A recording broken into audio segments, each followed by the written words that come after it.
Hello বন্ধুরা, কি করছো তোমরা সবাই? এই দেখো, আজ বানিয়েছি সম্বর।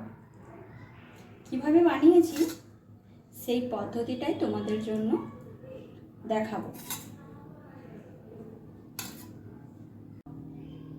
সম্বর বানানোর জন্য অড়হর ডাল নিয়েছি 75 গ্রাম। এটা আমি 5 ঘন্টা ভিজিয়ে রেখেছিলাম। এবার এটা কুকারে দিয়ে সেদ্ধ করে নেব।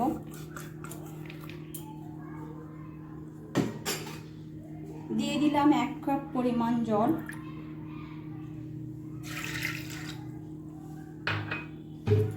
আর নুন 1 চামচ।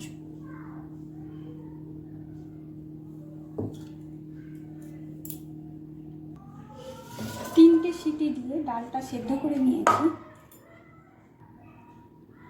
সবজি লাগছে কুমড়ো, বেগুন, সজনে ডাঁটা, আর লাগছে টমেটো কুচি, পেঁয়াজ কুচি, কারি পাতা।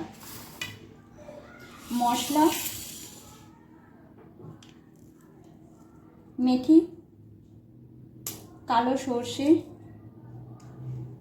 প্রয়োজনীয় লবণ, শুকনো লঙ্কা, হলুদ গুঁড়ো, লঙ্কা গুঁড়ো। গ্যাস অন করে কড়াটা বসিয়ে দিয়েছি। কড়াটা গরম হয়ে যাওয়ার পর দিয়ে দিলাম সরিষার তেল, আর দেব শুকনো লঙ্কা ফোড়ন, সর্ষের ফোড়ন, মেথি 1 চামচ, তেজপাতা ফোড়ন, দিয়ে দিলাম পেঁয়াজ কুচি।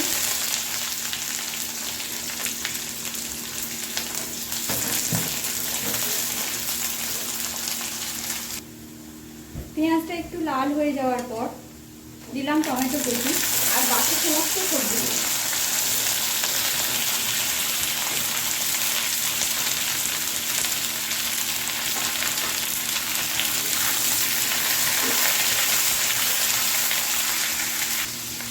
ডাল সেদ্ধর সময় আমি নুন দিয়েছি, তাই অবশ্যই তোমরা পরিমাণ মতো নুন দেবে। এখানে আমি 1 চামচ নুন দিলাম হলুদ গুঁড়ো আর 1 চামচ লঙ্কা গুঁড়ো। এবার সব কিছুকে মিশিয়ে ঢেকে ভালো করে এটা সেদ্ধ করে নিতে হবে। সমস্ত সবজিগুলি আমার ভাজা ভাজা হয়ে গেছে। এবার দিয়ে নেব সেদ্ধ করে রাখা অড়হর ডাল, আর দেব সম্বর মশলা।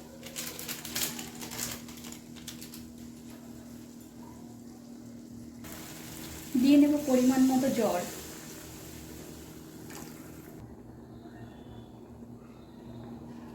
এরপর ঢেকে দেব। কিছুক্ষণ ফুটে গেলে তারপর নামিয়ে নেব। সম্বরটা আমার হয়ে গেছে। এবার এটা আমি নামিয়ে নেব।